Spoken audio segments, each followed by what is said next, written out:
At Maria and Patrick's engagement party, 60 guests raised their glasses for a toast. Then Eric, Maria's brother, stood. He dropped to one knee in front of Susan, a ring box open in his trembling hand. The room inhaled sharply.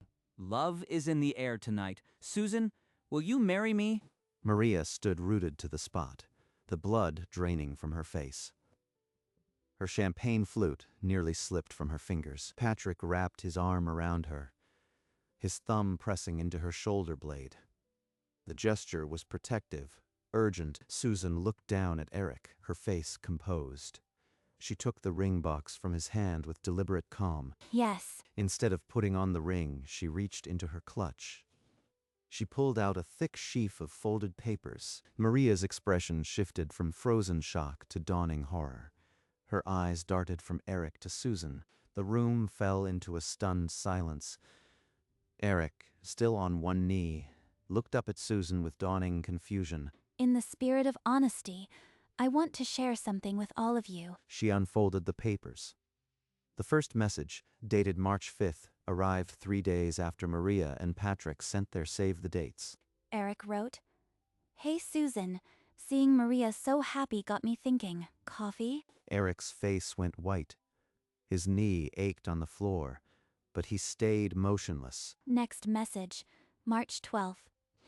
I haven't stopped thinking about you. Maria doesn't need to know. Maria's hand found Patrick's again. Her engagement ring pressed into his palm. March 20th. Let's keep this between us. I have an idea for something big. Eric tried to speak, but only a choked sound came out. He looked trapped. April 2nd. You'll see why waiting is worth it. My sister always gets the spotlight. We'll change that. The room was frozen, every ear straining towards Susan, every eye measuring Eric. May 1st. I have it all planned out. The engagement party will be the perfect stage. Eric's free hand clawed at his thigh. He stayed on one knee, as if standing would be an admission. May 10th. You won't believe how perfect this will be. Everyone will talk about us. A woman near the back pressed a hand to her mouth. Her companion leaned in, voice barely a breath. He planned this for months. My own brother, scheming while I chose my wedding flowers. May 22nd. The engagement party will be the moment. Maria won't even know what happened. Patrick's hand pressed gently against her spine, a silent anchor. His jaw was tight. June 5th. My sister's happiness is beside the point. This is about us. The printed sheets bristled with Eric's words, each date a nail in the coffin he had built for himself. No one held a champagne glass anymore. The room had transformed into a courtroom of cold, silent judgment. June 15th. I want to do it at Maria's party because she always gets the attention. She read it again, slower, leaving each word to twist in the silence like a blade. He didn't just want a proposal. He wanted to steal my happiness and use it as his stage. Patrick's jaw locked, his hand rigid now, pressed into her back as if he could shield her from the words. A strangled noise escaped Eric. That's not, but the words died, too weak to finish. From the back, a guest's whisper cut the quiet. He really wrote that. At his own sister's party, Maria's hand rose to her chest, fingers pressing the thin gold chain. The engagement ring felt suddenly heavy. Susan lowered the paper. Her unblinking stare locked onto Eric, letting the silence finish what she had started. The ring box slipped from Eric's grip and cracked against the floor. The ring skittered under an empty chair. Maria's engagement party had become an autopsy, and 60 witnesses watched her brother bleed out. The final message, sent last night. Tomorrow changes everything. Be ready to say yes. She folded the sheets with a deliberate final stroke and placed the stack into Maria's trembling hands. Maria stared at the printouts. The ink seemed darker now, Eric's words sharp as thorns across 3 months of paper. He wrote these while I was tasting cake and choosing napkin colors. While I was so happy. Eric's knee throbbed on the floor, but he couldn't stand. His body had forgotten how. Patrick's hand was warm and steady on her back. His jaw remained tight, his fury silent but absolute. The silence stretched, elastic and unbearable. Then Maria lifted her chin and looked at her brother.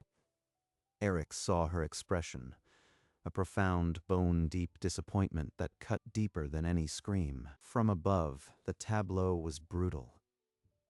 Eric collapsed on one knee, Maria above him with the evidence in her hand. The party held its breath. Whatever Maria said next would rewrite everything, and everyone knew it. Is this true, Eric? Her voice was quiet, barely a whisper, but it carried to every corner of the silent room. Yes, I love her, Susan. I wanted it to be special. It was supposed to be romantic. The words tumbled out, hollow and unconvincing, as his gaze flicked desperately from Maria to Susan. Romantic. At my own engagement party? You thought making a scene to humiliate me was romantic? I just wanted everyone to see us together, just once. You always get the spotlight, Maria. Every single time. It's not fair. A murmur rippled through the guests, a mix of disbelief, pity, and growing disgust. You could have chosen any other moment, Eric. You chose this one deliberately to hurt her. Admit it. That's not I didn't. He couldn't finish. The words died in his throat, and his entire defense collapsed under the weight of 60 silent witnesses. I never encouraged him. From the first message, I knew something was wrong. So I documented everything. She had screenshots and a dated journal dating back to March. Every reply she had sent was polite, distant, and carefully non-committal. Months ago, I showed these messages to a close friend. I needed a witness in case he ever followed through. Eric, still on his knee, looked up with dawning horror. She had outmaneuvered him before he even knelt. I let him think he was in control. Every text he sent, I filed away.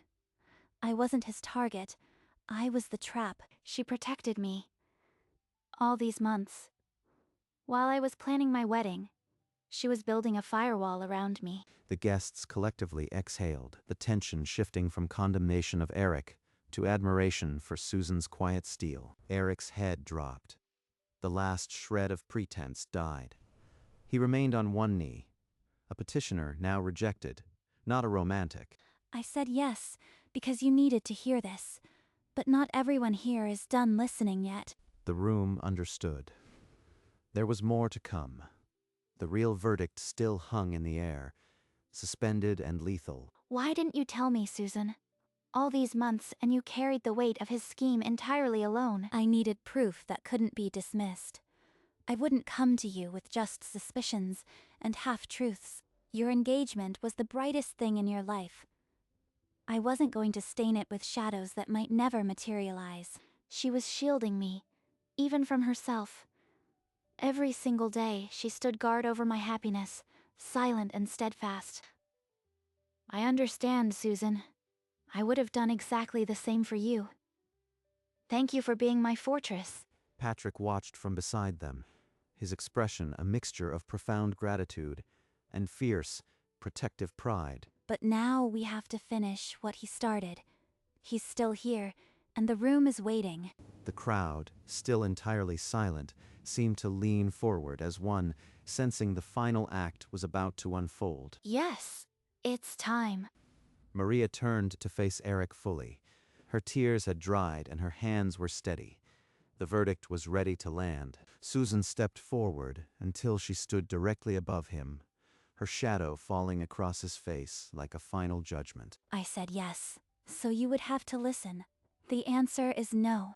She bent at the waist and placed the ring box back into his trembling palm, her fingers never touching his. His fingers closed around it instinctively, but his eyes were dead, unblinking. Take your ring, Eric. It was never yours to give, and it will never be mine to wear. A collective, muffled sound swept through the room. Not disgust, but the release of a 60-person held breath. She planned this, every single step. I played right into her hands. Susan turned her back and faced Maria. The gesture was absolute. Eric no longer existed in her world. Maria reached out and took Susan's hand. The papers were still in her other hand, but they felt lighter now. Eric remained on the floor, a crumpled figure at the center of a party that was no longer his. Eric pushed himself off the floor, his movements awkward and heavy. He searched Maria's face one last time. Maria, you are my sister. Please don't let it end like this. Maria's tears spilled over, but she did not answer. Instead, she turned her face away, pressing into Patrick's shoulder. Not another word. Not one more. I won't let you poison this moment any further.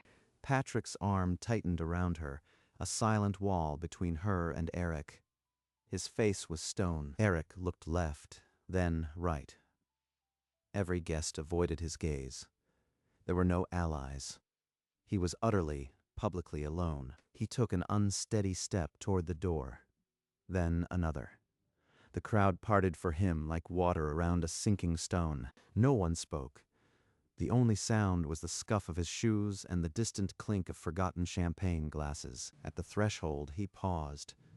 One hand gripped the doorframe, but he never turned around. And then he was gone. The door closed with a soft, irrevocable thud, and the room finally exhaled. For a long second, no one moved.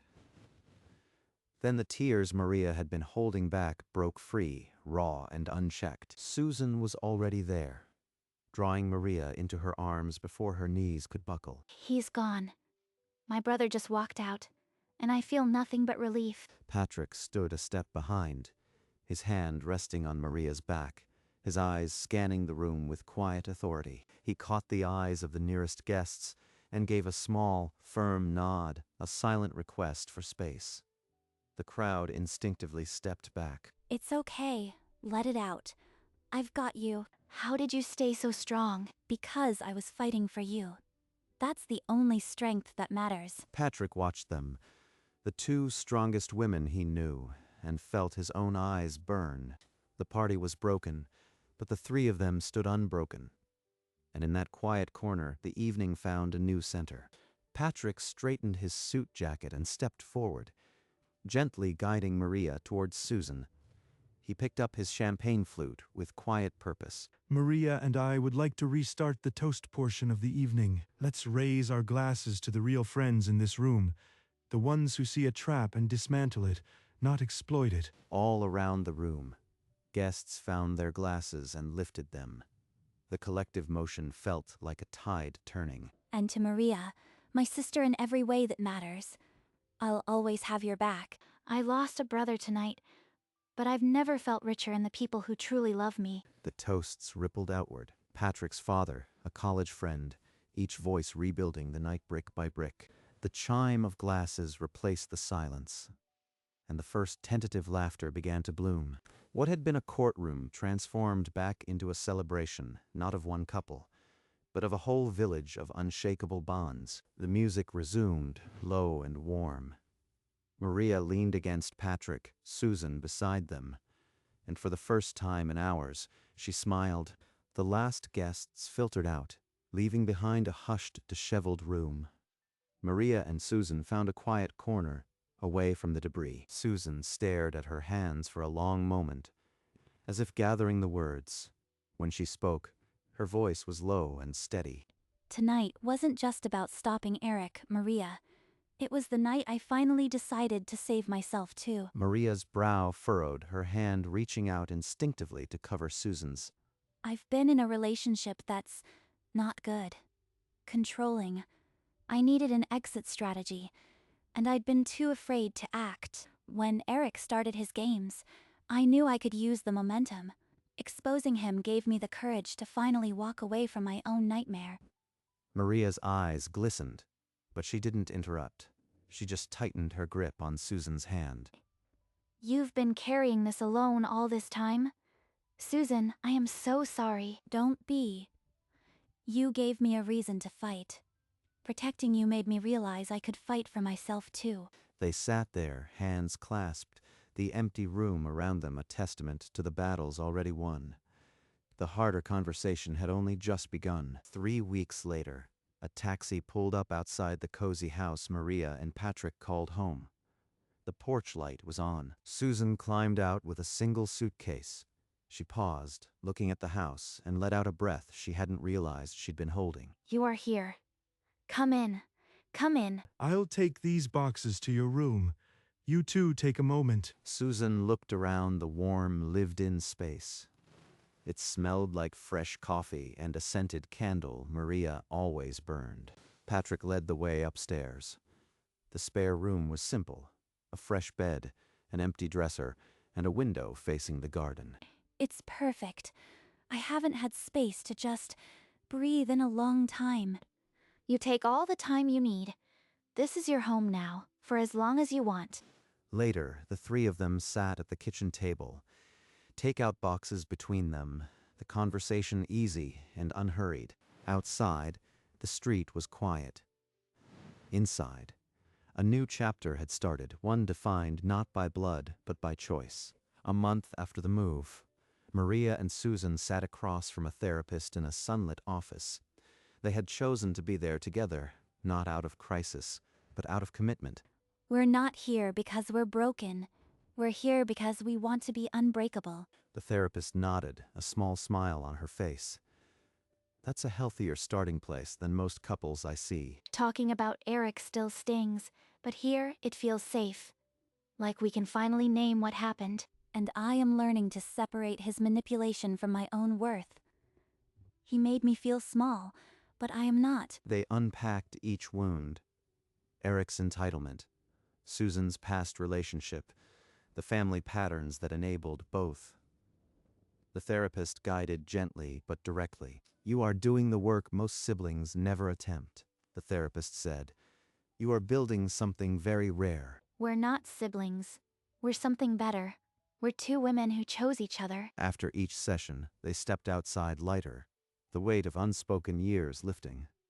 One afternoon, they simply embraced without words. By the 6-month mark, therapy had become more than healing. It had forged a new language that would carry them through anything to come. While Maria and Susan grew stronger, Eric's life contracted into a narrow, solitary routine. He saw no one. Sitting alone, the therapist's question kept echoing. What did I really hope to gain? He sat at a small desk and wrote long, rambling entries in a journal. Apologies he never sent, confessions he barely recognized. I wrote those, every single message. They still feel like another man's words. His apartment echoed with the silence he'd earned. No calls, no visitors, no second chances. He picked up the pen again, but the ink just bled into ellipses. There was no one to read his explanations. The therapist asked directly about Maria. Eric's jaw locked. He offered no defense, just a long, hollow silence. I can't undo what I did, but maybe I can learn to carry it without making it hers to fix. Sometimes, late at night, his thumb hovered over her contact. The screen dimmed without a call. He was beginning to understand the weight of his choices, but understanding was only the first step. Maria's world remained closed, and he was still alone. Maria's wedding day broke bright and clear. The church stood hushed and waiting, sunlight streaming through stained glass. You look like a dream, Maria. Are you ready? Ready? I've been ready since the night you turned my engagement party into a battle cry. Susan adjusted the delicate veil, her own eyes beginning to shimmer. She bit her lip to keep from fully crying. You gave me back my wedding, Susan, and so much more. They embraced, holding on longer than a simple hug. When they pulled back, both had to blot their eyes. You gave me a reason to stand up. Now let's give you the day you deserve. No one is going to ruin this. Not Eric. Not the past.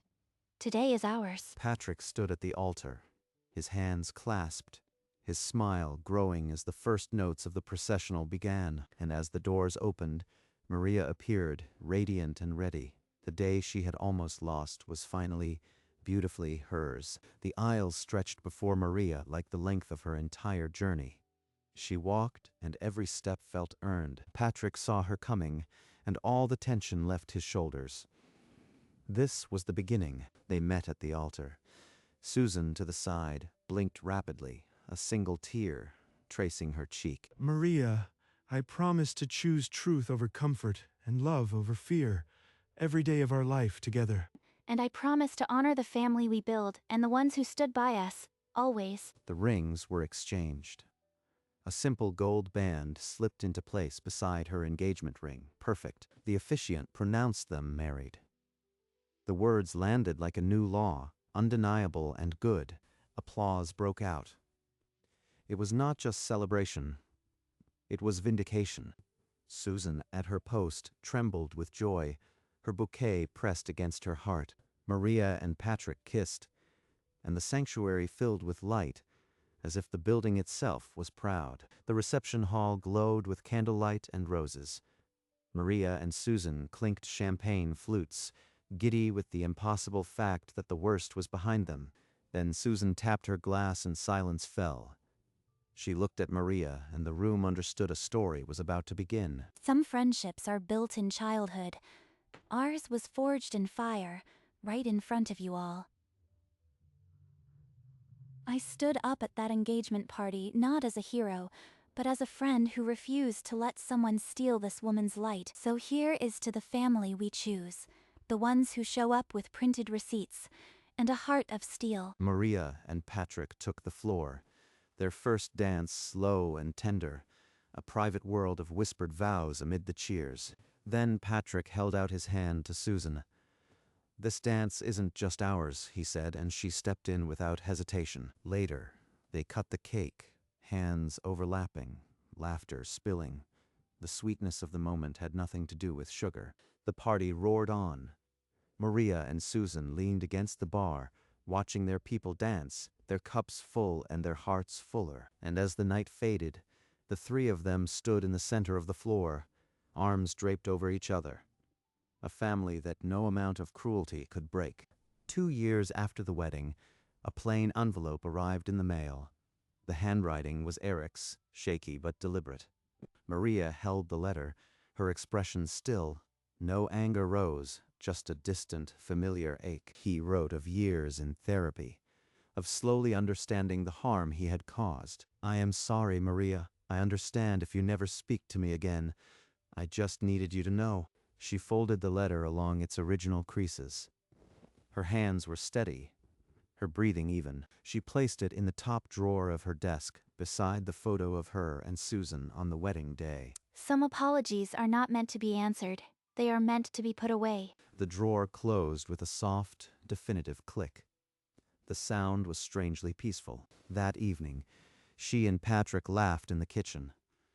The letter remained where she left it, unresponsive. That was the end of Eric's chapter in her life. A closed book, never to be opened again. The therapy office sat quiet, its chairs empty. The work was done, and the space now held only the warmth of old conversations. Susan's spare bedroom had transformed over time. A cozy quilt, framed photos, a small vase of fresh flowers on the nightstand. On the living room mantel, a silver frame held a photo from the wedding night. The three of them, arms around each other, laughing. The house smelled of coffee and fresh laundry.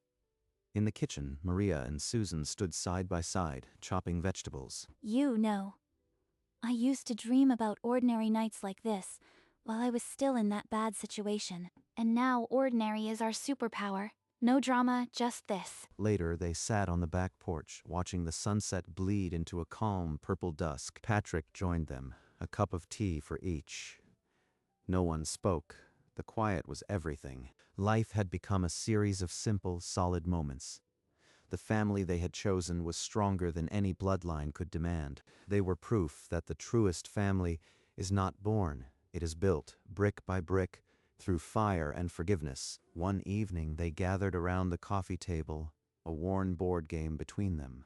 The pieces were scattered, the rules long forgotten. Patrick, you cannot trade a property you just landed on. That's not how the game works. That's how my version works, right, Maria? I am staying out of this. I learned years ago not to get between the two of you. The room filled with easy laughter. It was the sound of a family that had chosen each other in the most impossible moment. Maria looked at Susan, then at Patrick, and felt a profound, quiet certainty. This was exactly where she was supposed to be. Some families are born out of blood. Others are built out of battle.